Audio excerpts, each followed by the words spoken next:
1절까지. 자, 여러분 한 절씩 교독하시겠습니다. 종들아, 모든 일에 육신의 산정들에게 순종하되 사람을 기쁘게 하는 자와 같이 눈가림만 하지 말고 오직 주를 두려워하여 성실한 마음으로 하라. 무슨 일을 하든지 마음을 다하여 주께 하듯 하고 사람에게 하듯 하지 말라. 이는 기업의 상을 주께 받을 줄 아나니 너희는 주 그리스도를 섬기느니라. 불의를 행하는 자는 불의의 보응을 받으리니 주는 사람을 외모로 취하심이 없느니라. 같이 읽습니다. 상전들아, 의와 공평을 종들에게 베풀지니 너희에게도 하늘에 상전이 계심을 알지어다. 아멘. 앉으시겠습니다. 네, 우리가 5월달 가정의 달을 맞이해가지고 우리의 삶의 전반적인 어떤 관계, 전반적인 영역을 주님의 말씀을 듣고 주님의 관점에서 살펴보는 거죠. 먼저 첫 번째 주는 자녀주일에 가지고 자녀들을 향해서 주시는 말씀이었죠. 자, 자녀들 입장에서 보면은 어떻게 부모님을 대할 때 부모님을 공경하는 거라고 했잖아요. 그래서 부모님을 공경할 때 어떻게 대하시라고 그랬냐면은 죽게 하듯이 그랬죠.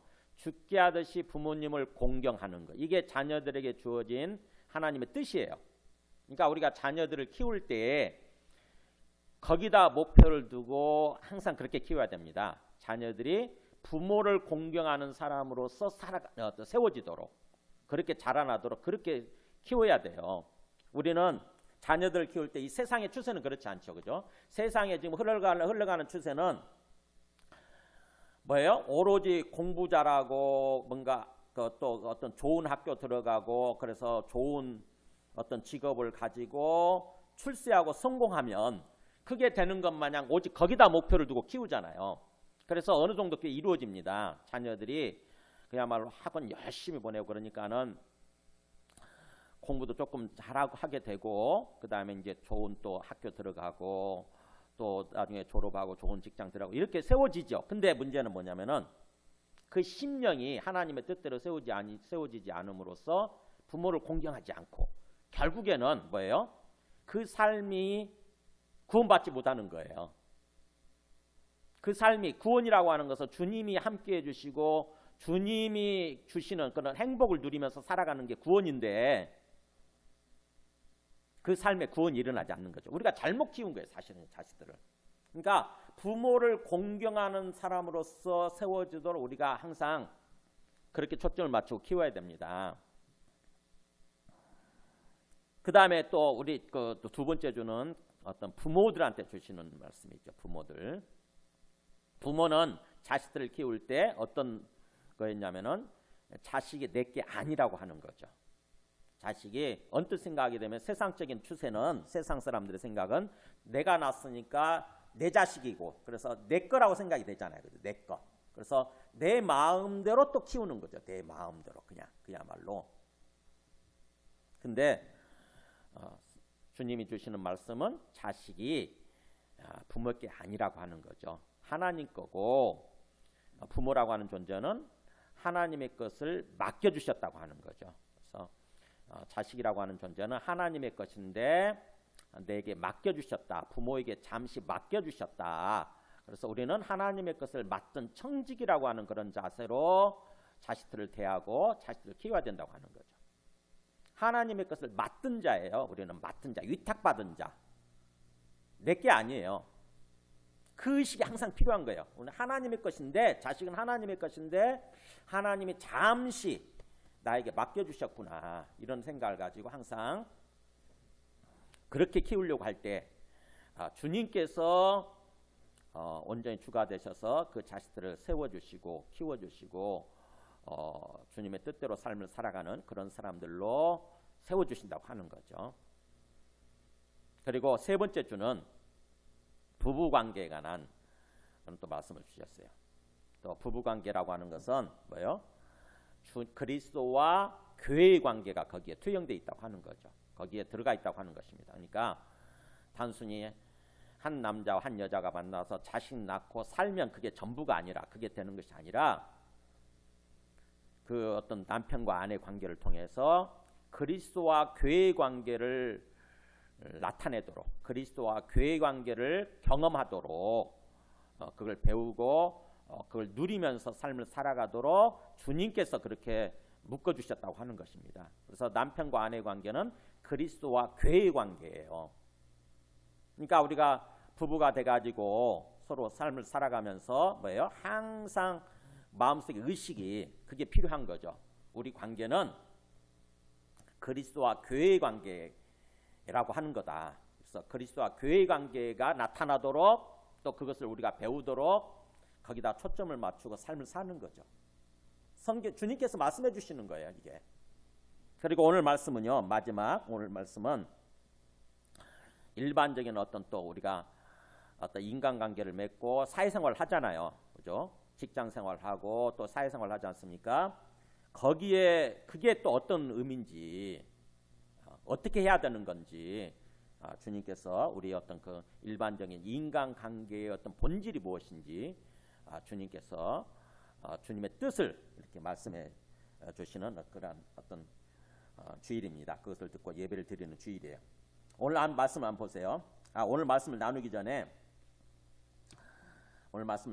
한번 우리 엊그저께 뉴스 나온 거 한번 좀 보여드리도록 하겠습니다. 한번 이 뉴스도 주님의 관점에서 한번 생각을 해보세요.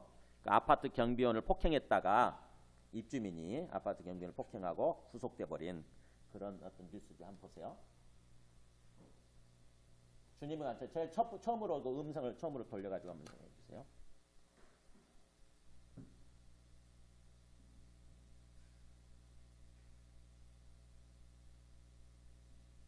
왜 소리가 안 나오죠?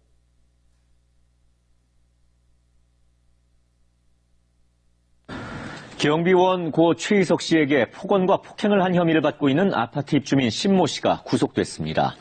재판부는 증거인멸과 도망의 우려가 있다고 판단했습니다. 이화진 기자입니다.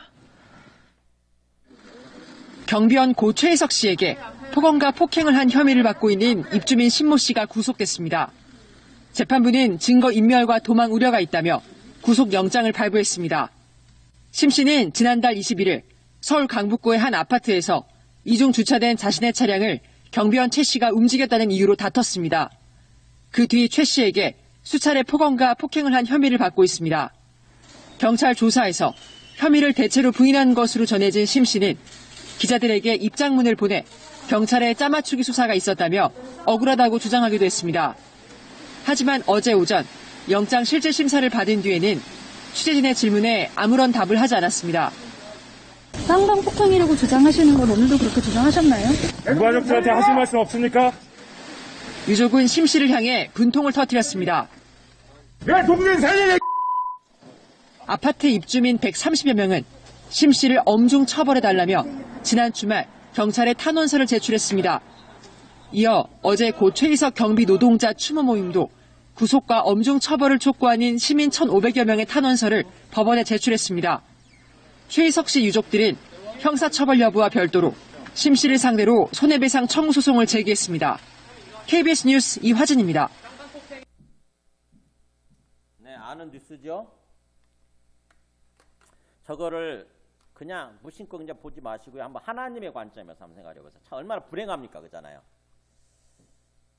아파트 입주민인데 경비원을 폭행을 해가지고 그것도 한두 번 한 게 아니고 그동안 계속해서 괴롭혀 왔다잖아요. 그래서 그 경비원이 마음의 고통을 받고 시달리다가 그냥 끝내버렸어요, 자기 삶을. 그래서 그 경비원 죽었고 그 다음에 저 사람은 또 저렇게 결국 폭행죄로 고소가 돼가지고 저렇게 또 구속이 되지 않습니까? 그리고 또 그 유족들이 저 사람한테 손해배상 소송을 또 제기했대잖아요. 그러니까는 경비원도 참 불행해졌고 저 사람의 삶이 일생이 사실은 굉장히 불행한 삶으로 빠진 거죠, 그죠? 뭔가 이제 그 재판받게 되고 폭행죄로 이렇게 또 감옥에 또 징역 또 뭔가 감옥 생활을 하게 될 거고, 그 다음에 또 손해배상까지 해가지고 또 손해까지 이렇게 배상해주게 되게 되면은 경제적으로도 굉장히 또 어려울 거고, 전반적으로 저 사람의 삶은 굉장히 불행해진 거예요. 왜 그랬을까 생각을 해보세요. 왜? 참 저 사람 뭔가 잘못 산 거 아닙니까? 그잖아요.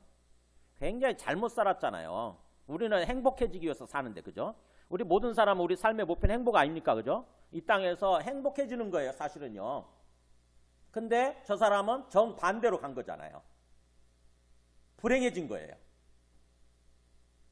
사람들로부터 완전히 미움받고 그렇지 않습니까? 아파트 입주민들이 다 탄원서 제출했잖아요.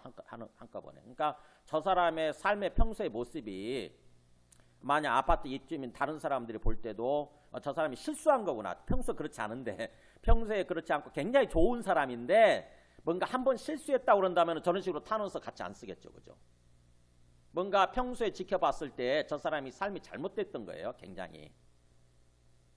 사람들로부터 인정받지 못하고 사랑받지 못한 그런 모습으로 살았던 거죠. 그랬다가 저렇게 일이 터져버리니까 저 사람 쳐버려달라고 많은 사람들이 나서서 다 저렇게 탄원서를 제출하고 이렇게 되는 거죠. 결국 저 사람이 우리 똑같은 가치 목표지만 행복해지기 위해서 살았지만 그 삶을 구체적으로 살지 못한 거예요. 정말 행복해지는 길로 삶을 살지 못한 것입니다. 그래서 주님의 관점에서 오늘 말씀을 한번 살펴봐야 되는 거죠. 참으로 우리들도 그럴 수 있거든요. 우리들도 저분처럼 어느 순간에 보면은 뭔가 행복해지려고 하면서도 구체적인 우리의 삶의 모습이 잘못된 삶을 살게 되면 저런 식으로 결국에는 일이 터지고 결국에는 우리 삶이 어떤 불행으로 이렇게 떨어지는 그런 삶이 될 수 있는 거죠. 그래서 주님께서는 우리 모두에게 구원을 베풀어 주셔서 참으로 그 구원받은 삶 주님 안에서 평안하고 우리 영혼이 기쁘고 행복한 복된 그런 삶을 살아가도록 주님께서 주시는 말씀이 이 성경 말씀이에요. 이 성경 말씀은 우리에게 구원이 뭔가 구원을 베풀어 주시기 위해서 주시는 이 말씀인 거죠. 성경 말씀 전체가 그래요. 그러니까 우리가 주님의 말씀을 듣고 주님의 말씀대로 살아갈 때 비로소 우리 삶에 구원이 일어나는 거죠. 그래서 구원이라고 하는 게 뭔지도 우리가 가끔 생각해 봐야 되는 거죠. 오늘 말씀을 통해서 우리가 구원에 대해서 많이 오해를 하지 않습니까? 구원은 예수 믿고 구원받는 건데 구원은 그래서 죽어서 천국 가는 거다. 죽어서 우리 영혼이 지옥 가지 않고 천국 가는 거다. 이런 식으로만 생각하게 되면 예수님을 믿는다고 하면서도 제대로 삶을 살지 않는 거죠. 그래서 결국 구원이 일어나지 않고 우리 삶이 행복해지지 않고 참으로 오히려 어떤 사망으로 죽음으로 떨어지는 그런 삶이 되는 거죠. 그래서 오늘 말씀을 통해서 찬찬히 주님께서 주님의 의도가 무엇인가 이걸 찬찬히 생각해 보시기 바랍니다. 먼저 오늘 말씀의 맥락을 한번 보세요. 지금 골로새서지 않습니까? 골로새서 4장까지 있는데 2장까지는 예수님이 누구신가를 얘기를 해주는 거예요. 2장까지는 예수가 누구신가, 우리가 믿는 예수님이 어떤 분인가 2장까지는 그렇게 얘기를 하고요. 그래서 이제 예수님을 믿고 사는 삶을 산다고 한다면 그것이 또 어떤 삶을 사는 것인가 이게 3장 4장이에요. 그러니까 예수님이라고 하는 존재는 예수님은 하나님의 아들로서 우리에게 구원을 베풀어 주시기 위해서 오셨는데 그래서 우리가 구원을 받기 위해서 예수님을 믿는 건데 그렇다고 한다면 우리가 예수님을 믿고 구체적으로 어떤 삶을 살아야 어떻게 삶을 살아야 우리 안에 구원이 일어나는가 구원이 온전히 이루어지는가 이거를 얘기해 주는 게 3장 4장인 거죠. 예수님은 어떤 분이라고 얘기를 합니까? 우리가 어떤 분으로 그 한번 보실래요? 1장 15절 한번 보실래요? 1장 15절 보면은 예수님은 어떤 분이냐면은 그는 보이지 아니하는 하나님의 형상이시요 모든 피조물보다 먼저 나신 이시니 이렇게 나오잖아요. 그죠? 그러니까 예수님은 하나님을 볼 수 없는데 하나님 아버지 우리가 볼 수 없죠. 근데 안 보이는 거죠. 근데 그 하나님 아버지의 보이는 형상으로 오신 하나님이라고 하는 거죠. 그러니까 우리가 이 땅에서 사는 동안에는 하나님을 절대 볼 수 없어요. 하나님은 안 보이세요. 근데 하나님의 아들이신 그 예수님이 오셔서 하나님이 어떤 분이신지를 보여주셨다고 하는 것입니다. 나타내 주셨다고 하는 거예요. 드러내 주셨다고 하는 것입니다. 그러니까 예수님은요, 볼 수 없는 하나님이 보이는 형상으로 오신 거, 보이는 형상으로 오신 하나님, 이게 예수님이에요. 보이는 형상으로 오신 하나님. 그래서 예수님을 우리가 믿되 그렇게 보여지는 하나님으로서 오신 거, 이렇게 믿어야 되는 거죠. 보여지는 하나님, 볼 수 있는 하나님, 그 하나님으로서 믿는 거. 그래서 그 하나님을 통해서 우리가 구원이 일어난다고 하는 것입니다. 구원을 주시기 위해서 예수님이 이 땅에 오셨다고 하는 거죠. 그렇다고 한다면은 우리가 어떤 삶을 사는 거냐? 3장 보세요. 3장 보시면은 3장 1절에서 7절까지는 1절에 그렇게 나와 있잖아요. 그러므로 너희가 그리스도와 함께 다시 살리심을 받았으면, 즉 우리의 영적인 생명을 얻었으면, 이런 뜻이에요. 그리스도와 함께 그리스도를 믿음으로써 다시 살리심을 받았다. 그 말은 영적인 생명을 얻었다, 이런 뜻입니다. 우리 영혼이 생명을 얻은 거예요. 구원받은 거죠. 다시 살리심을 받았으면 이제 항상 위의 것을 찾으라. 위의 것, 하늘에 있는, 항상 하늘을 바라보고 위의 것을 생각하라, 이런 뜻이에요. 위의 것을 생각하라. 그래서 거기는 그리스도께서 하나님 우편에 앉아 계시느니라. 항상 그리스도가 하나님 우편에 앉아 계셔서 이 세상을 통치하고 계시는데, 그 그리스도가 앉아 계시는 그 하나님을, 하늘을 바라보는 거죠. 항상 위의 것을 찾는 거예요. 그게 구체적인 신앙생활의 모습이에요. 어떤 식으로 살아가느냐?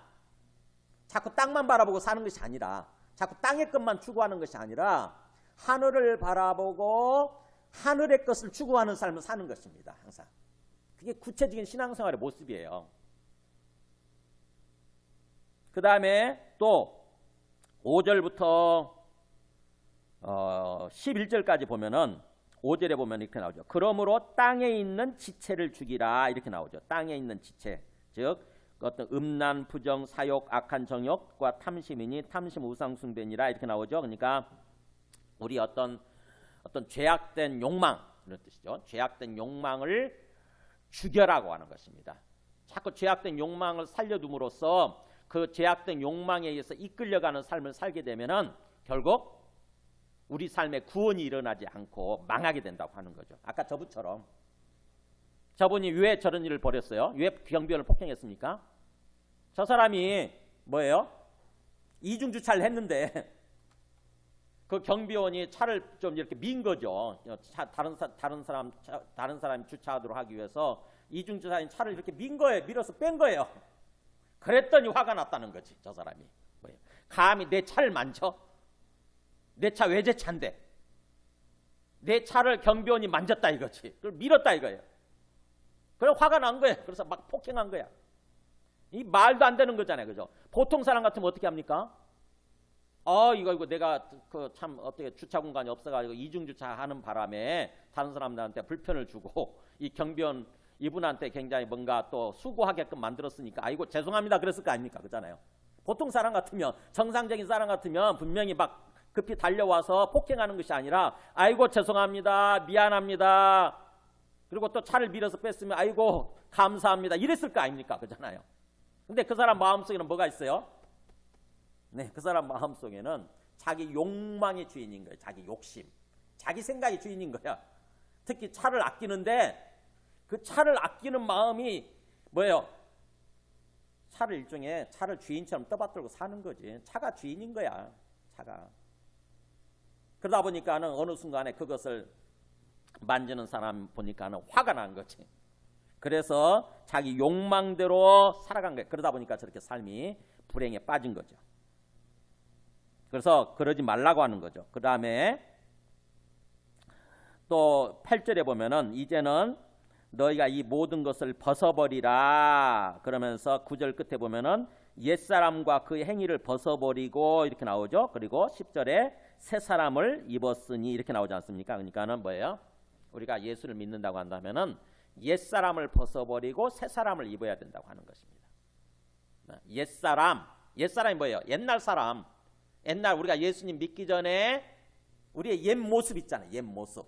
옛날의 모습 뭐예요? 자꾸 우리가 우리의 욕망과 우리의 욕심을 따라서 살아가는 옛날 모습 있잖아요. 이것을 옷을 벗듯이 옛날 낡은 옷을 벗어버리듯이 벗어버려야 된다고 하는 것입니다. 벗어버리고 이제는 새 옷을 입어야 된대요. 새 옷을. 새 사람이라고 하는 옷을 입어야 된대요. 그러니까 새로운 모습으로 살아야 된다고 하는 거죠.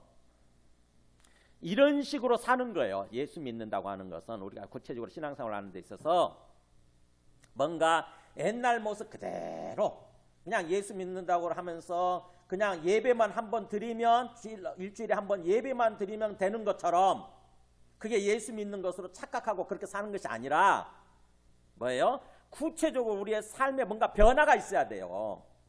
삶에 항상 주님을 바라보고 하늘을 바라보고 항상 하늘의 것을 추구하고 생각하고 그 다음에 뭐예요? 내 속에 있는 어떤 죄의 정욕, 죄의 욕망들 이런 것들을 자꾸 죽여야 되고 그 다음에 옛사람을 벗어버리고 새 사람을 입는 모습으로 삶을 살아야 된다고 하는 거죠. 구체적으로 그렇게 살지 않으면 그게 믿음이 아닌 거고 신앙생활이 아닌 거고 그러면 우리 안에 구원이 일어나지 않습니다. 구원이 이루어지지 않는 거예요. 그냥 종교 활동하다 끝내는 거죠. 저 사람이 예수를 믿는 사람인지 그래서 교회를 다니는 사람인지 안 다니는 사람인지 모르겠어요. 아마 안 다닐 거라고 생각을 해요. 저는요. 교회를 안 다니니까 또 교회를 다녀도 진정으로 주님을 믿지 않으면 저런 식으로 사는 거죠. 그랬다가 결국 망하는 거죠.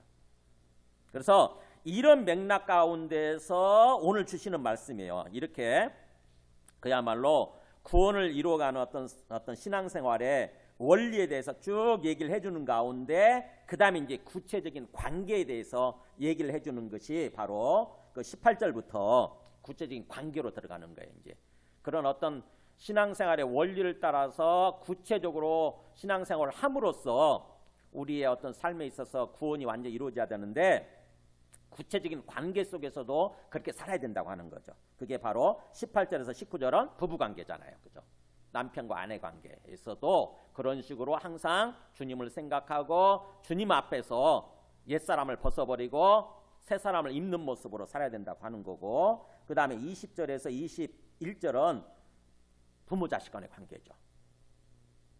부모와 자식의 관계에 있어서도 마찬가지인 거예요. 그리고 또 오늘 말씀은 이제 드디어 이 종들하고 상전들 나오지 않습니까? 22절은 종들아, 그 다음에 4장 1절은 상전들아. 그러니까 뭐예요? 이거는 어떤 사회생활을 하고 직장생활을 하면서 이렇게 어떤 상전과 밑에 어떤 그 부하 직원 간의 관계로 이렇게 엮어지지 않습니까? 또는 일반적인 사회생활을 하면서도 마찬가지죠. 일반적인 어떤 취미생활, 어떤 일반적인 어떤 친구관계, 동호회 활동, 어떤 그런 활동을 하면서도 역시 그런 어떤 인간관계를 맺지 않습니까? 그래서 그런 인간관계에 있어서도 일반적인 사회생활에 있어서도 또 하나님을 믿는 그런 어떤 신앙생활의 원리가 적용되어져야 된다고 하는 것입니다. 그러니까 우리가 아무 생각 없이 그냥 인간관계를 맺고 또 어떤 직장생활을 하고 그러면 어느 순간에 내 욕망이 주인되고 내 생각이 주인되다 보면은 저런 식으로 내 마음대로 행동함으로써 결국에는 우리 삶에 죽음이 주어지고 죽음이 찾아오는 거예요. 우리 삶이 망하는 거죠.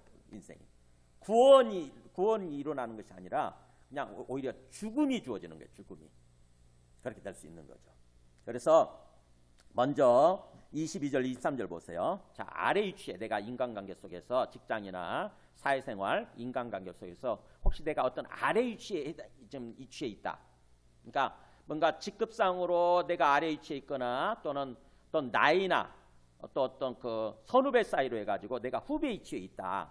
아래 위치에 있다 할 때는 오늘 주님께서 뭐라고 말씀하시는가 보세요. 종들아 모든 일에 육신의 상전들에게 순종하되, 그러니까 윗사람들한테 순종해라 그러면서 사람을 기쁘게 하는 자와 같이 눈가림만 하지 말고 오직 주를 두려워하여 성실한 마음으로 하라. 자, 지침이 뭡니까? 기준이 핵심 지침이 사람은 그러니까 그 위에 분 사람들한테는 기본적으로 순종을 해야 되는데 이 순종이란 말은 아래에서 듣다 이런 뜻이에요. 아래에서 원래 원뜻이 그 사람 밑에서 듣다 이렇게 그 사람 말을 귀 기울여 듣는 거예요. 윗사람이 뭔가 말을 할 때 자꾸 내 의견을 주장하고 내 주장을 앞세우는 것이 아니라 저 사람이 뭘 얘기하고자 하는가라고 생각하면서 그 사람 말에 귀를 기울이는 것입니다.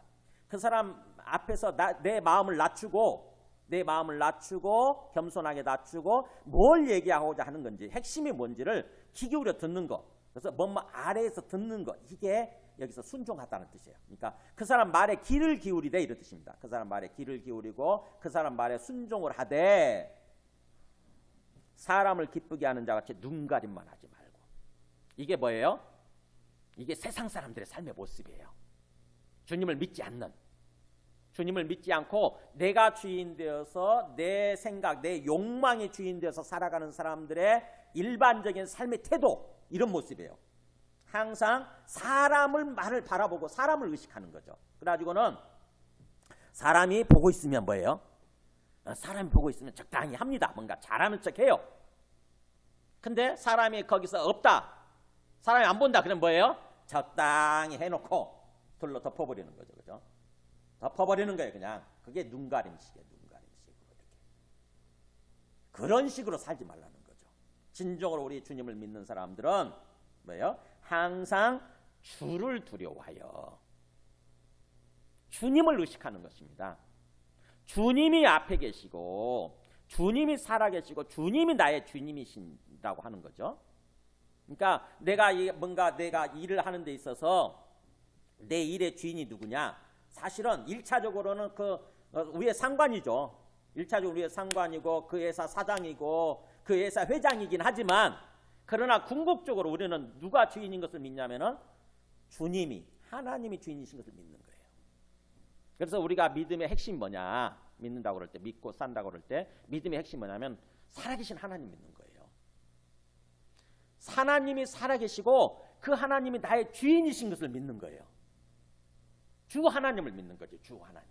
하나님이 살아계신다. 하나님이 주인이시다. 그 하나님이 지금 내 앞에 나와 함께 계신다. 이걸 믿는 것입니다. 안 보여도, 육체의 눈에는 안 보여도 영으로 계시니까 안 보이는 건 당연하죠. 그러나 분명히 내 앞에 살아계시고 나의 주인이신 걸 믿는 거. 그래서 그 주님을 의식하는 삶을 사는 거. 이게 믿는 거예요. 우리가.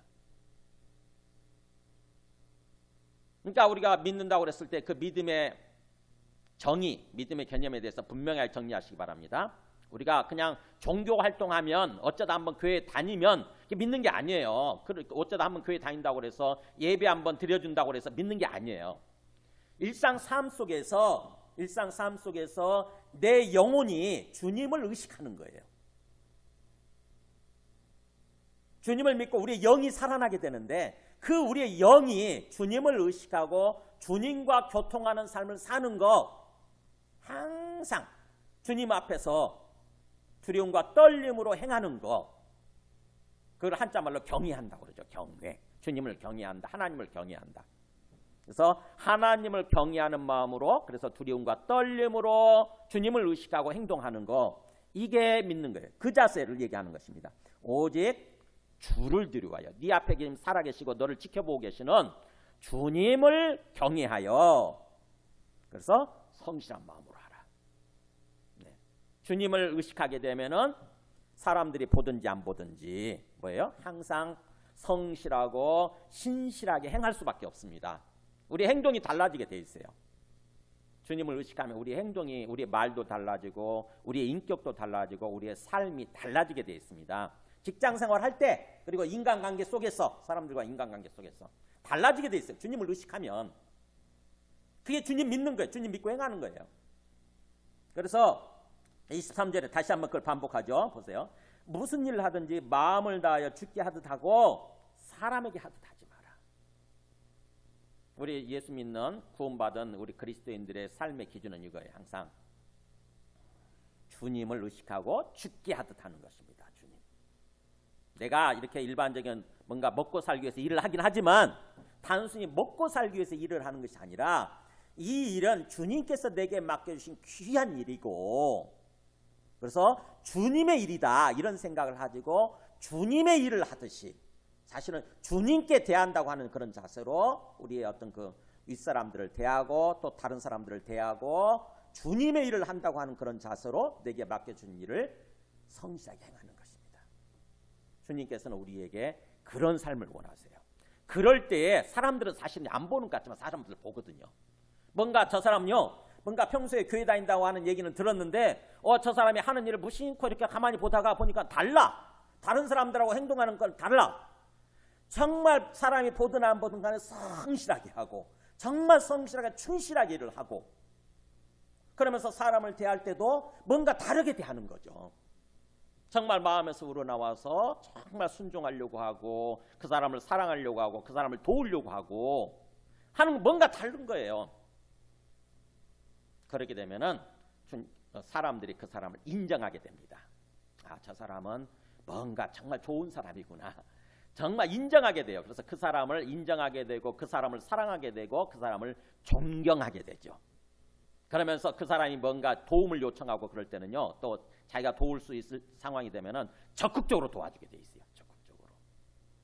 생각해 보세요. 저 사람이 저렇게 정반대되는 어떤 삶을 살았다고 생각해 보세요.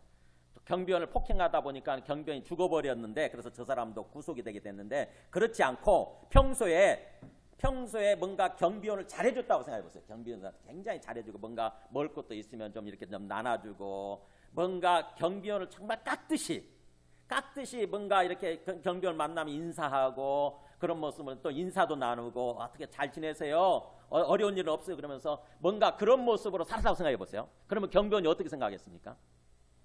와, 저 사람은 다르네. 그러면서 어떻게 돼요? 경비원이 오히려 그 사람을 사랑하고 그 사람을 존경하게 되는 거죠. 그렇잖아요. 그러면은 어떻게 되겠습니까? 경비원이 저 사람에 대해서 혹시 뭔가 얘기할 기회가 있을 때 저 사람에 대해서 자꾸 좋게 얘기할 거 아닙니까? 아, 저 사람 정말 좋은 사람이라고, 정말 훌륭한 사람이라고. 이렇게 되면 어떻게 됩니까? 그 사람이 하는 일들이요, 다 형통하게 돼 있어요. 그러니까 우리가 우리 삶이라고 하는 것은 관계예요, 사실은. 아세요, 그거? 우리 인생이라고 하는 것은 관계입니다. 일인 것 같죠? 어떤 생각하면 일인 것 같은데 사실은 관계입니다.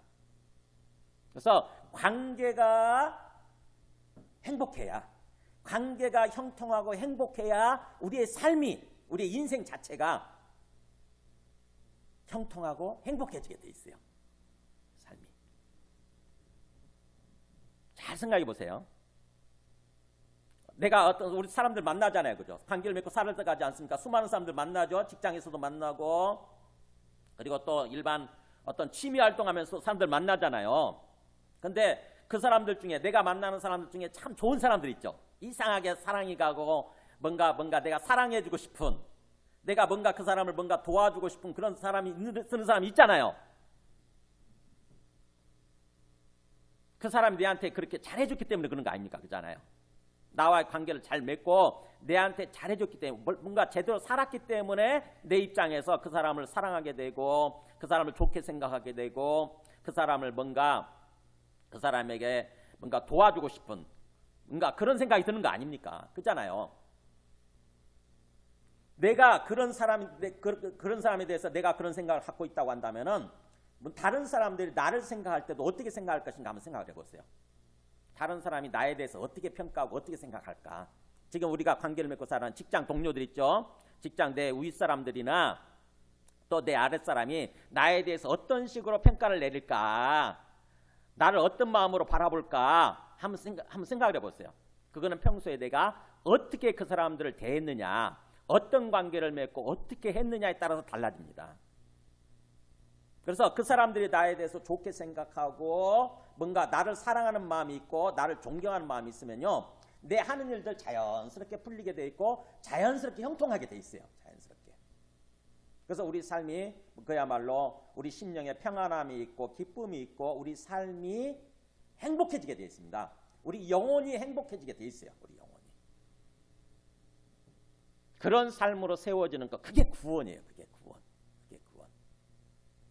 그러니까 구원이라고 하는 게 죽어서 천국만 가면, 우리 영혼이 천국만 가면 되는 것이 아니라 하나님께서는 이 땅에서 우리가 구원을 받고 구원의 삶을 누리기를 원하시는 거예요. 그래서 우리가 그렇게 하려면은 그야말로 세상 사람들이 하는 것처럼 사람에게 뭔가 사람만 의식하고 사람 앞에서 대충 눈가림식으로 그렇게 삶을 사는 것이 아니라 항상 주님을 의식하고 주께 대하듯이 그렇게 사람을 대하면서 그다음에 주님의 일을 하듯이 하라고 하는 거죠. 그게 기준이에요. 주님의 일. 그러니까 내가 무심코 일을 하지만 먹고 살기 위해서 돈을 벌기 위해서 일을 하지만 그 일을 그냥 그런 차원에서 세상 사람들처럼 그런 차원에서 머무르지 말고 이 일은 주님이 나에게 맡겨주신 일이고 내 앞에 있는 사람은 주님을 대신하는 사람이다. 이렇게 주께 대하듯이 삶을 살라고 하는 것입니다. 그게 인간관계와 사회생활에 관한 주님께서 우리에게 주시는 기준이에요. 지침이에요. 그 다음에 또 상전들에게 주시는 말씀 4장 1절 보세요. 4장 1절 내가 혹시 위에 있는 위치에 있다. 직장 생활하면서 내가 뭔가 상급자고 또 내가 뭔가 선배가 되고 또 직장 뭔가 동호회 활동 뭔가 취미 생활하면서도 친구 모임에서도 내가 연령상으로 조금 위에 있거나 뭐 어쨌든 내가 조금 윗사람 위치에 있다 그런다고 한다면은 또 내가 그 아랫사람들을 대할 때 또 어떻게 해야 되느냐 하는 것입니다. 4장 1절 보세요. 상전들아 의와 공평을 종들에게 베풀지니 너희에게도 하늘에 상전이 계심을 알지어다. 자, 기준 아주 명쾌하죠. 아주 간단하게 얘기를 하죠. 뭡니까? 일을 행할 때 아랫사람들 대할 때 어떻게 하라고요? 하늘에 상전이 계심을 알지어다. 네가 제일 꼭대기 제일 윗사람이 아니라 그래서 더 이상 위에 없는 어떤 존재가 없는 것이 아니라 뭐예요? 네가 사장이고 네가 회장이라 할지라도 그 회사의 회장이라 할지라도 사실은 네 위에 하늘에 진짜 하나님이 진짜 상전이신 하나님이 계신다고 하는 것을 항상 마음속에 기억해라고 하는 것입니다. 하나님이 살아계시고 하나님이 네 인생의 네 일의 주인으로서 너보다 더 위에 계시고 그래서 하나님이 지켜보고 계신다고 하는 것을 의식하라고 하는 것입니다. 만약에 저 사람이 보세요. 입주민이잖아요. 아마 입주민이 어떤 생각을 했을까요? 왜 폭행을 했을까요? 경비원에 대해서 굉장히 아랫사람으로 생각했던 것 같아요. 어떻게 보면 그죠? 내가 이 아파트 주인인데 저 사람은 경비원에 불과한데 그래서 우리들이 되는 어떤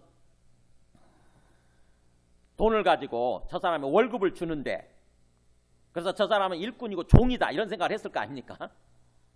그러면서 내가 최고의 위치에 있다. 그래서 내 마음대로 해도 된다 이런 생각을 했을지도 모르겠어요. 그러다 보니까는 어느 순간에 그런 어떤 그야말로 교만해져가지고 마음이 높아지다 보니까 교만한 행동을 한 거죠. 그야말로 갑질한 거예요. 소위 갑질. 옛날에 보면은 그 한진그룹 있죠. 대한항공 한진그룹의 이명희 그 이사장인가요? 그 한진그룹 회장 부인 그 사람과 그 사람의 딸들도 또 그런 식으로 행동했지 않습니까? 직원들을 대할 때 그런 식으로 내가 회장이다, 내가 회장 부인이다, 그리고 내가 회장 딸이다. 그러니까는 내 마음대로 직원들을 뭔가 대해도 된다 이런 생각을 했겠죠. 결국 그런 식으로 하다가 결국 엄청난 큰 어려움을 당하게 되고 그렇게 됐지 않습니까? 이분 마찬가지죠. 이 사람도 내가 주인인데 내가 이 아파트 주인인데 저 사람은 그냥 경비원일 뿐인데 이런 식으로 생각하고 그런 식으로 생각했겠죠. 그야말로 됐겠죠. 그러지 말라고 하는 것입니다. 우리가 어떤 위치에 있든지 간에 나보다 더 진짜 상급자인 하나님이 위에 계시고 하나님이 지금 내 앞에 계셔서 나를 지켜보고 있다고 하는 거 하나님을 의식하고 살라고 하는 거죠. 하나님을 의식하고 어떻게 보면은 사람들을 대할 때에 경비원을 대할 때도 또 우리 청소하시는 분들을 대할 때도 항상 뭐예요? 하나님을 의식하고 하나님 앞에서 행하는 거죠. 하나님 앞에서 대해야 되는 거죠. 그렇게 되면은 사람들 알지 않습니까? 그잖아요. 밑에 경비원도 알고 밑에 직원들 다 알아요. 분명히 저분은 우리의 부장님이시고 우리의 뭔가 또 과장님이시고 부장님이시고 우리의 상급자인데 사장님이신데 다른 거예요. 항상 직원들을 대할 때도 먼저 인사하시고 꼭 인사를 하지 않나. 항상 겸손하시고 그럼 어떻게 됩니까? 우리가 마음에서 우러나와서 그분을 사랑하게 되고 그분을 존경하게 되는 거예요. 그러면은 어떻게 되겠습니까? 그 회사가 형통할 수밖에 없죠. 내가 마음에서 우러나와서 정말 우리의 어떤 상급자한테 뭔가 순종하게 되고 충성하게 되고 내게 맡겨진 일들을 그렇게 최선을 다해서 한다고 한다면은 뭔가 그 회사가 형통하지 않겠어요, 그렇잖아요. 그러니까 그렇게 만들어야 되는 거죠. 근데 어떤 주어진 어떤 직업을 가지고 막 위협하고 강압을 하고 갑질하고 그런 것이 아니라 그 사람들이 마음에서 우러나와서 순종하게끔, 마음에서 우러나와서 최선을 다해서 일할 수 있게끔 하는 것, 이게 상급자의 역할이라고 하는 것입니다. 하나님의 뜻이에요, 그게. 그래서 상전들아 그렇게 의와 공평을 종들에게 행하라. 그러니까 항상 종들을 대할 때, 아랫사람들 대할 때 항상 의롭게 의를 베풀라고 하는 거죠. 의라고 하는 것은 하나님의 뜻이고요. 하나님 옳게 여기시는 것, 그게 의예요. 우리의 영혼에 있어서, 우리의 심령에 있어서 뭔가 죄악됨이 없는 것, 더러워지지 않는 것, 왜곡되지 않은 것, 그게 의입니다. 하나님의 창조한 뜻대로 생각하고 하나님의 그 뜻대로 행동하는 것, 그게 의예요. 그래서 의를 베풀어라, 종들에게. 그리고 공평, 공등하게, 동등하게 대해라. 동등하게. 자꾸 치우치게. 뭔가 저 사람이 좀 돈이 많은 것 같고 그러면은 조금 잘해주더라. 저 사람이 뭔가 돈이 없고 가난한 사람 같다. 그러면은 뭔가 또 함부로 대하고, 이런 것이 아니라 공평하게, 동등하게 대하라고 하는 거죠. 하나님은 우리에게 그렇게 대하신다고 하는 것입니다. 그래서 우리가 하나님의 뜻대로 그렇게 아래 위치에 있든지 또는 위에 위치에 있든지 간에 하나님의 뜻대로 그렇게 삶을 살아갈 때, 관계를 맺고 삶을 살아갈 때 결과가 어떻게 되느냐. 결과가 거기 24절 25절 보세요. 3장 24절 25절. 이는 기업의 상을 주께 받을 줄 아나니 너희는 주 그리스도를 섬기느니라. 자, 우리가 어떻게 그렇게 행동했을 때 누구로부터 그런 어떤 보상이 주어지느냐. 바로 주님이 주신다고 하는 거죠. 물론 1차적으로 회사로부터 받지요. 그죠? 회사로부터 월급도 받고 뭔가 어떤 그런 또는 어떤 징계도 주어지게 되고, 그래서 그 보응이 회사로부터 주어지긴 하지만, 그러나 궁극적으로 영원한 기업의 상, 영원한 상은 누구로부터 받느냐? 주님으로부터 받는다고 하는 것입니다. 주님이 주인이시거든요. 주님이 주인이셔서 우리에게 그 일을 맡겨주셨고, 우리를 그 자리에 세워주셨고, 또 주님이 우리에게 그 상급자를 붙여주셨고, 또 그 아랫사람을 붙여주셨기 때문에 주님이 지켜보고 계신다고 하는 것입니다. 지금 이 순간도 마찬가지예요. 주님이 우리 앞에서 우리를 지켜보고 계시는 거예요. 우리의 주님이시니까. 눈에는 안 보이죠. 우리 육체의 눈에는 안 보이지만, 그러나 주님이 살아계시고 주님이 주인으로서 우리를 지켜보고 계시는 거예요. 그래서 우리가 한 행동대로, 우리가 산 그대로 보상이 주어지게 되는 거예요. 결과가 주어지게 된다고 하는 것입니다. 그래서 이는 기업의 상을, 기업이란 말은 그냥 영원한 재산이다 이렇게 생각하면 돼요. 영원한 재산. 영원한 재산의 상을 주께 받을 줄 아나니 너희는 그런 주 그리스도를 섬기느니라. 그러니까 우리가 믿는 것은 바로 주인이신, 그리고 우리의 구원을 베풀어 주신 그리스도이신 그런 주님을 섬긴다고 하는 것입니다. 그러니까 우리가 믿는다고 할 때 그 믿음의 본질이 확실해져야 돼요. 믿음의 개념이 분명해져야 됩니다. 그냥 막연하게 믿는 것이 아니라, 우리는 내 앞에 살아계시는 주님을 믿는 거구나. 2000년 전에 존재했다가 사라진 그런 예수, 인간 예수를 믿는 것이 아니라 뭐예요? 이 땅에 오셔서 지금도 살아계시는 하나님의 아들이시고 우리의 주인이신 그분을 믿는 거예요. 그분이 지금 내 앞에 살아계시고 나와 함께 계신다고 하는 것을 믿고, 그분이 지금 나를 지켜보고 계신다고 하는 것입니다. 그래서 우리가 한 행동대로 주님께서 갚아주시는 거예요. 우리가 만약 정말 제대로 주님의 뜻대로 삶을 살았으면은 우리가 존경받고 사랑받고, 그래서 우리 삶이 행복해지는 복된 그런 삶으로 세워지도록 주님께서 또 보상을 해주시는 거고, 만약 우리가 주님의 뜻대로 삶을 살지 않았다, 그러면 어떻게 됩니까? 거기에 따른 응분의 결과가 또 우리한테 주어지는 거죠. 저 사람이 저렇게 구속이 되고 또 엄청난 손해배상을 하게 된 것처럼 그렇게 되는 거죠. 그래서 25절에 보면은 불의를 행한 자는 불의의 보응을 받으리니. 불의는 하나님의 뜻이 아닌 거죠. 의의 반대말이에요. 그래서 하나님의 뜻대로 삶을 살지 않았으면은 또 그런 어떤 불의의 보응이 우리한테 주어진다고 하는 것입니다. 반대로 만약 우리가 의를 행동했으면, 의롭게 행동했으면 하나님으로부터 또 의의 보상이 주어진다고 하는 거죠.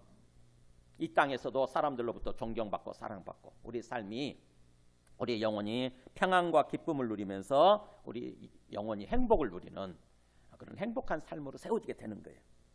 그래서 주는 사람을 외모로 취하심이 없느니라. 주님은, 우리는 외모로 취하죠, 그죠? 우리는 저 사람이 아무래도 인간인지라 저 사람이 뭔가 좀 돈이 많다 그러면은요 조금 더 잘 대하게 돼 있고요. 정말 가난하다 그러면 또 사람을 좀 무시하려고 하는 그런 마음이 있고 막 그래요. 그게 외모를 취하는 거예요. 저 사람 좀 직급이 높다 그러면은 막 깜빡 죽는 모습으로 대하지만, 저 사람이 뭔가 밑에 이제 막 들어온 신입사원이다 그러면 또 우습게 또 대하는 거죠. 저 사람 좀 가방끈이 좀 길다, 박사학위가 몇 개 있다 그러면 또 막 대하고, 뭔가 존경하는 모습으로 막 대하고, 저 사람 별로 배운 것이 없다, 가방끈이 짧다 그러면 또 저 사람을 무시하려고 하고, 이거 외모를 취하는 거예요. 근데 주님은 그렇지 않다고 하는 것입니다. 주님은 외적인 거 전혀 따지지 않는 거예요. 우리가 돈이 많든지 적든지, 우리의 사회적인 어떤 지위가 높든지 낮든지, 우리가 많이 배웠든지 적게 배웠든지 상관하시는 것입니다. 상관치 않으시고 주님은 공정하게, 공평하게 대하시는 것입니다. 그러니까 아무리 그 사람이 많이 배우고 돈이 많고, 그래서 또 어떤 그 사회적인 지위가 사장, 회장이라 할지라도 저 사람이 하나님의 뜻대로 행동하지 않는다 그러면요, 거기에 따른 응분의 어떤 그런 결과가 주어지게 되는 것입니다. 반대로 그 사람이 아무리 돈이 적고 또 사회적인 지위가 낮고 또 적게 배웠다 할지라도요, 그 사람이 하나님 뜻대로 살아간다 그러면은 주님께서 응분의 또 거기에 보상을 주시는 거예요. 사람들부터 인정받게 만들고 존경받게 만들고 사랑받게 만들고, 그래서 그 심령이 평안하고 기쁘고 행복하게 살아가도록, 그래서 주님께서 그렇게 역사해 주시는 것입니다. 그게 구원이에요. 구원. 그래서 우리가 주님을 믿는 것과 뭔가 일상적인 삶을 살아가는 데 있어서 그 관계는 주님을 믿는 것이 진짜 믿음이 돼야 되고, 그 진짜 믿음 가운데서 일상적인 삶을 살아가야 우리 안에 온전히 구원이 이루어진다고 하는 것입니다. 그래서 결국에는 우리의 일상의 삶이라고 하는 것, 우리 인생이라고 하는 것은 관계인데, 그 관계는 주님을 진정으로 믿고 믿는 믿음 가운데서 관계를 맺고 삶을 살아야 되는 거예요. 그러니까 우리 믿는 믿음 따로 그 다음에 삶 따로 이게 되면 안 돼요. 우리의 믿음 따로 사람들과의 관계 맺는 그 관계의 모습 따로 이렇게 되면 안 되는 것입니다. 우리의 믿음이 진짜 믿음이 돼가지고 그 믿음 하에서, 믿음의 연장선상에서 사람들과의 관계도 맺고, 그래서 사람들을 그렇게 대하고, 그 다음에 우리의 구체적인 삶을 그렇게 살아야 되는 거예요. 일상 어떤 그 직장 생활을 하고 일을 하고 그럴 때 믿음 하에서, 믿음 밑에서, 믿음의 전제하에서 그 삶을 살아야 되는 거예요. 그래야 우리 안에 구원이 온전히 이루어지고 구원이 일어난다고 하는 것입니다. 그래서 우리가 믿는 믿음이 뭐냐? 믿음 믿고 삶을 살아간다고 하는 것이 어떤 삶을 사는 거냐? 한번 요한복음 3장 5절 한번 보여줘 보세요. 지난번 했던 거 한번 복습을 해보겠습니다. 요한복음 3장 5절. 우리가 예수 믿는다고 하는 게 뭐냐? 보세요. 니고데모라는 사람한테 주시는 말씀이잖아요. 이거 요한복음 3장이니까. 니고데모도 바리새인 공회, 바리새인 출신으로서 사내들인 공회 어떤 그 공무원이고 어떤 그 고위 공직자니까 일종의 하나님을 믿는 사람이에요. 하나님을 안다고 큰 소리치는 사람이에요. 근데 하나님의 아들이신 예수님의 입장에서 그 니고데모를 볼 때는 뭔가 잘못되어 있었던 것 같아요. 그 사람의 어떤 그 믿음이, 그 사람의 심령이. 그래서 이렇게 얘기합니다. 예수께서 대답하시되 진실로 진실로 너에게 이르노니, 바리새인 그러니까 니고데모한테 얘기하는 거죠. 진실로 진실로 너에게 이르노니, 뭔가 간절함이 있죠. 내가 간절히 그런 뜻이에요. 진실로 네한테 말하노니 뭐라고 되어 있습니까? 사람이 물과 성령으로 나지 아니하면 하나님 나라에 들어갈 수 없느니라. 그러니까 니고데모야, 내가 네한테 간절히 말하노니 너는 지금 아직 거듭나지 않았다. 그래서 하나님의 나라에 들어가지 못했다 이거예요. 거듭나서 하나님의 나라에 들어가야 되는데, 이 하나님의 나라가 천국이란 말인데 한자말로 하면 이 천국에 들어간다는 말이 죽어서 가는 걸 말하는 게 아니에요. 죽어서 우리 영혼이 들어가는 걸 말하는 게 아니라 뭐예요? 하나님의 통치에 들어가는 거. 우리의 영혼이, 우리의 심령이 하나님의 통치, 하나님의 인도하심 속에 들어가는 거, 이걸 말하는 거예요. 그래서 물과 성령을 통해서, 물은 세례고 그 다음에 성령은 성령을 받는 거죠. 하나님의 영을 받는 거. 그래서 우리가 죄를 회개하고 그 다음에 세례 받으면 성령을 받잖아요. 거기까지가 우리가 이루어야 되는 부분이죠. 그래서 물과 성령으로 그렇게 거듭나서 그러면 우리 영혼이 태어나는 거예요. 우리 영이 생명을 얻어서 하나님의 통치에 들어가는 거, 그래야 된다고 하는 거죠. 지금 니고데모, 너가 지금 그냥 겉으로 그냥 지식적으로만 하나님을 알 뿐이지 실제로 하나님의 나라에 들어간 게 아니다. 하나님의 통치를 받고 있는 게 아니라고 하는 거죠. 우리 영혼이 하나님의 통치를 받으면서 하나님의 인도하심 속에서 살아야 되는데 그러지 못하고 있다고 하는 거죠. 그래서 이렇게 얘기하죠. 육으로 난 것은 육이요, 영으로 난 것은 영이니. 그러니까 니고데모를 향해서 지금 얘기하는 거예요. 육으로 난 것은 육이다. 그러니까 네가 지금 살아가고 있는 것은 육에서 나와서 육신으로 살아가고 있다. 영으로 나서 영에서 태어난 것은 영이, 성령으로부터 태어나서 영이 태어나서 영적인 삶을 살아야 되는데 너는 지금 육신으로부터 태어난 그 육신을 가지고 삶을 살아가고 있다라고 얘기를 하는 것입니다. 네가 하나님을 잘 안다고 얘기할지 모르지만 사실은 육신적인 삶을 살고 있다고 하는 것입니다. 성령에 의해서 성령을 받고 그래서 성령으로 우리 영이 생명을 얻어서 영적으로 태어나서 영적인 생명의 삶, 하나님과 교제하고 교통하면서 항상 하나님과 함께하는 삶, 이런 삶을 살아야 되는데, 영적인 삶을 살아야 되는데 너는 지금 육신에서 태어난 육신으로 삶을 살고 있다고 하는 것입니다. 그러니까 우리는 예수님을 믿는다고 하면서도 자칫하게 되면 육신적인 삶을 살아갈 수 있어요. 육신적인 삶을 살아가면서 나는 예수님을 믿고 있다, 이렇게 우리가 착각할 수가 있습니다. 그러면은 뭐예요? 아까 그 사람처럼 아파트 경비원을 폭행하고 구속된 그 사람들처럼 우리의 육신을 따라서 삶을 살게 되면 어느 순간에 그런 식으로 뭔가 육신을 따라서 우리 삶을 망가뜨리는, 불행에 빠뜨리는 그런 삶을 살아갈 수가 있게 되는 거예요. 육신이라고 하는 것은 뭐냐면은 여기 제가 일부러 써놨어요. 사르크스라고 해가지고 여기 육이라고 하는 육신을 가리키는데 사르크스 해가지고 죄악된 본성의 죄성, 죄악된 본성, 타락한 본성. 우리 육체에서 나오죠. 우리 몸을 갖고 있기 때문에 항상 몸에서 몸을 입고 살아가는 동안에는 그런 육신이 계속 꿈틀거려요. 육신이 계속 꿈틀거려가지고 어느 순간에 보면 육신이 치고 올라옵니다. 계속. 인간적인 생각이죠. 소위 인간적인 생각, 인간적인 감정, 인간적인 기분, 이게 육신이거든요. 저 사람이, 저 인간이 내 외제차를 만졌어? 내가 얼마나 저 차를 내주중지 아끼는데 감히 내 차를 밀어? 순간적으로 화가 난 거예요. 순간적으로.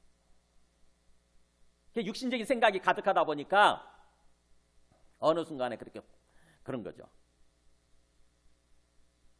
그래서 육신으로 살지 말고, 육신에서 나온 육신으로 살지 말고 영으로 태어나서 영적인 삶을 살아야 그게 믿음이라고 하는 것입니다. 우리가 믿고 구원받는다고 하면서 영적인 삶을 사는 거예요. 이 땅에서 삶을 사는 동안에 우리 영이, 우리 속에 숨겨져 있었던 영이 생명을 얻고, 그 영이 살아나죠. 생명을 얻고 그 다음부터는 이제 그 영으로 하나님, 영으로 계신 하나님과 영적으로 교제하고 교통하면서 삶을 사는 거예요. 항상 우리가 육체적으로 움직여도 우리 영혼은 주님을 향할 수 있거든요. 주님을 바라보고 주님을 의식할 수 있습니다. 그래서 주님과 항상 교제하고 교통하면서 대화하면서 사는 거죠. 주님과. 그러면 그런 어려운 상황이 닥쳤어도 그죠? 저 사람이 내 애지중지 아끼는 내 차를 밀었어. 그래서 차에 손자국이 났단 말이지. 그랬어도 어떻게 돼요? 주님과 영적으로 대화하게 되면은 주님이 주시는 생각이 우리 안에 있는 거예요. 네가 이중주차 했지 않냐? 근데 그래서 저 사람이 어쩔 수 없이 그 차를 밀었지 않냐? 그러면 네가 미안해해야지 사실은. 그잖아요. 남의 주차 공간을 막고 이중주차 하다 보니까 이런 일이 벌어졌으니까 그래서 저 경비원이 와서 어떤 내 차를 밀 수밖에 없었으니까 그러면 내가 오히려 미안해하고 감사해야 하잖아요. 그 앞에 나타나서 아이고 미안합니다. 내가 어쩔 수 없이 그렇게 이중주차했는데 저 때문에 이렇게 차를 미는 수고를 했네요. 아이고 감사합니다. 이렇게 써야 되는 거 아닙니까? 그러면은 뭐예요? 경비원이 이 사람 참 좋은 사람이다. 그래서 뭔가 필요한 일이 있을 때 항상 도와주고 뭔가 또 막 그랬을 거 아닙니까? 그잖아요. 그러면 그 삶이 참으로 뭔가 평안하고 행복한 그런 삶을 살아갈 수 있었을 텐데 우리가 관계가 좋아야 우리 마음이 행복해요. 우리 마음이 기쁘고 행복하고 그다음에 우리 삶이 어떤 그 행복한 삶을 살아가게 됩니다. 사람들로부터 인정받고 사랑받을 수 있어야 돼요. 사람들로부터 인정받고 사랑받고 존경받는 삶을 살아야 내 주변에 있는 사람들로부터 그런 삶을 살아야 이상하게 우리 마음이 기쁘고 평안하고 행복해요. 그리고 우리 하는 일들이 뭔가 형통하게 됩니다. 그래서 우리 삶이라고 하는 것, 우리 인생이라고 하는 것은 사실은 관계예요. 관계. 그래서 이렇게 그 다음에 말씀 한번 더 보죠. 또 주님을 믿는다고 하는 게 어떤 거냐. 우리 요한복음 6장 63절 한번 보여주세요. 그 다음 말씀 있죠. 요한복음 6장. 우리 이제 했던 말씀들, 그 전에 살펴봤던 말씀들 다시 복습하는 거예요. 다 까먹으셨겠지만. 보세요. 한번 밑에 읽어볼까요? 시작. 살리는 것은 영이니 육은 무익하니라. 그 다음에 밑에 읽어볼까요? 내가 너에게 이른 말은 영이요 생명이라. 자, 예수님이 뭐라고 그러냐면은 살리는 것은 영이다. 너의 생명을 살리는 것, 너의 삶을 살리는 것, 너의 인생을 살리는 것은 그리고 너의 가정을 살리는 것은 영이다. 이거예요. 영이다. 반대로 육이라고 하는 것, 육신이라고 하는 것은 무익하다. 그러니까 너희가 뭔가 이 살린다고 하는 것은 우리의 생명이 살아나서 구원받는 삶을 누리는 거죠. 구원을 누리는 걸 말하는 거예요. 그래서 우리에게 구원을 주는 것은 영이다. 영. 영이 너의 생명을 살리고 너의 삶을 살리고 너의 인생을 살리고 그래서 너에게 구원을 주는 그런 거다. 반대로 육신이라고 하는 거, 우리 육이라고 하는 거 그것은 전혀 그 구원에 있어서 우리 생명을 살리는 데 있어서 무익하다고 하는 것입니다. 도움이 되지 않는다는 게 도움이. 그러니까 우리가 뭐예요? 육신을 따라 살면 안 된다고 하는 거죠. 육을 따라 살면 안 된다고 하는 거예요.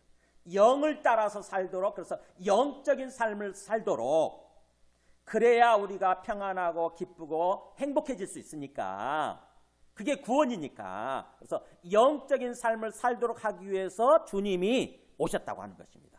그래서 주님이 오셔서 주시는 말씀이 이거잖아요. 내가 너희에게 이르는 말은 모든 말들은 뭐예요? 바로 영에 관한 말씀이고 생명에 관한 말씀이라고 하는 거죠. 그러니까 우리가 예수님의 말씀을 듣고 예수님을 믿는다고 그럴 때에 예수님을 믿는다고 하면서도 영적인 삶을 살지 않고 전혀 영적인 측면에서 생각을 안 하는 거예요. 그저 계속해서 육신을 따라서 육신의 삶을 산다고 한다면은 주님의 말씀도 이해가 안 되고요. 뭐가 구원인지도 모르고 그래서 예수님 믿고 우리가 구원받아서 뭔가 주님 안에서 뭔가 평안하고 기쁘고 행복한 복된 삶을 살아가는 것이 뭔지도 모르고 살아가는 거죠. 전혀. 그저 종교 활동하고 끝냅니다. 종교 활동하다가 인생을 끝내는 거예요. 영적인 차원에서 삶을 살지 않으면 주님은 우리에게 그걸 주기 위해서 영적인 삶을 살아가도록 하기 위해서 이 땅에 오셔서 말씀해 주셨다는 거 아닙니까? 주님 말의 핵심이 주님 말씀의 핵심이 영에 관한 말씀이고 생명에 관한 말씀이라는 거죠. 우리 생명을 살리는 거. 그래서 우리가 주님을 믿는다고 하는 것은 그렇게 영이 살아나서 영적인 삶을 사는 거예요. 주님과 교제하고 교통하는 영적인 삶을 사는 가운데서 우리가 인간관계를 맺고 그래서 사람들을 대하고 또 우리의 직장 생활을 하고 우리에게 맡겨진 일을 하고 그래야 된다고 하는 것입니다. 그래야 그 하는 일들이 뭔가 형통하고 구원이 이루어지는 거예요. 우리 삶 속에서 구원이 일어나는 거예요.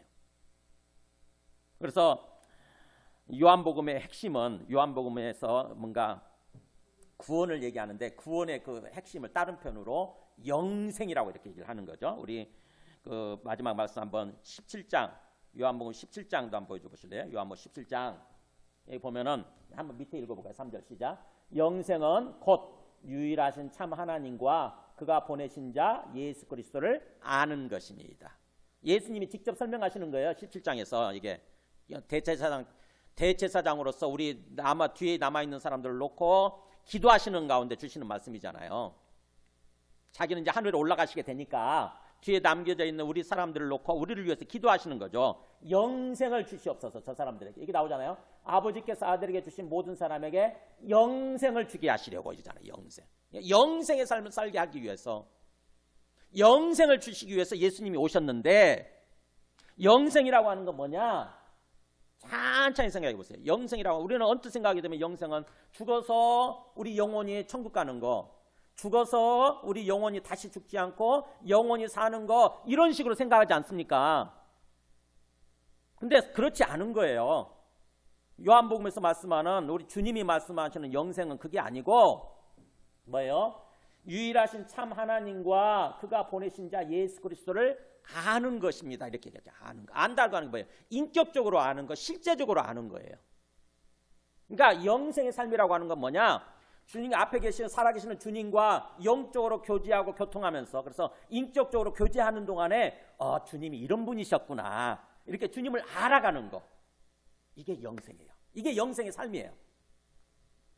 그러니까 예수님 믿고 우리가 신앙생활을 한다고 한다면은 항상 그런 삶을 살아야 되는 거죠. 영생의 삶을 살아야 돼요. 영생의 삶. 우리 직장에서 일을 하든지 아니면 일반적인 사람들과 인간관계를 맺고 삶을 살아가든지 항상 나는 영생의 삶을 살고 있어야 돼요. 즉 주님과 교제하고 교통하면서 주님과 함께하는 삶을 살아야 되는 거죠. 그런 가운데 사람들을 대하고 그 다음에 그런 가운데 내게 맡겨주신 일들을 하는 거예요. 항상 주님 앞에서 주님을 대하듯이 그리고 주님께서 맡겨주신 주님의 일을 하듯이. 세상 사람들은 주님을 믿지 않으니까 살아계신 하나님을 믿지 않으니까 뭐예요? 전혀 그 생각이 안 되는 거죠. 오직 뭐예요? 그냥 눈가림식으로 그렇게 하는 거예요. 눈가림식으로 사람을 대하듯이 하고 그냥 보이는 대로 대하는 거죠. 보이는 대로 사람을 대하듯이 또 사람 일을 하듯이 눈가림식으로 대충 뭔가 보고 있으면 조금 한 척 하다가 안 보면 둘러 덮어버리는 그렇게 되는 거죠. 말씀을 정리합니다. 그래서 결국 우리 인생은 관계인데 제대로 된 관계인데 거기서 행복이 오고 우리 삶이 형통하게 되는데 그 관계는 뭐예요? 하나님을 우리가 진정으로 믿고 살아계시는 주님을 믿고 주님 앞에서 주님을 대하듯이 주님께 행하듯이 그렇게 관계를 맺고 살아가야 진정으로 주님께서 원하시는 어떤 그런 모습이 되는 거고 관계의 모습이 되는 거고 그 다음에 주님께서 우리에게 보상해 주시는 참으로 우리의 삶이 형통하고 행복한 그런 삶을 살아가게 된다고 하는 것입니다. 여러분 한번 찬찬히 우리의 모습 또 우리의 어떤 인간관계 모습 또 내가 일을 행하는 모습을 찬찬히 오늘 말씀에 비춰서 한번 돌아보시고 생각해 보시기 바랍니다. 우리가 항상 완전하게 그렇게 행할 수는 없지만 그래도 우리의 중심은 바뀌어야 되는 거죠.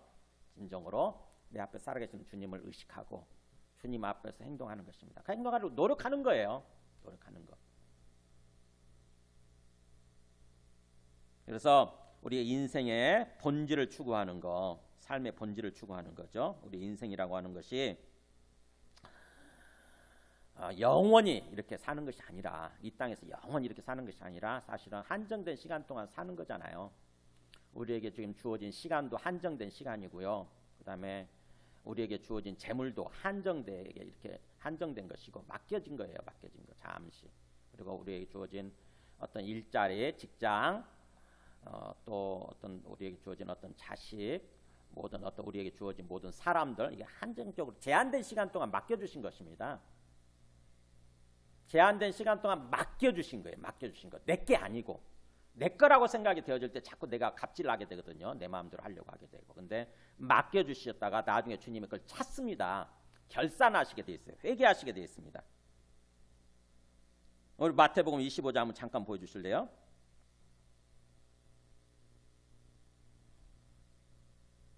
마태복음 25장.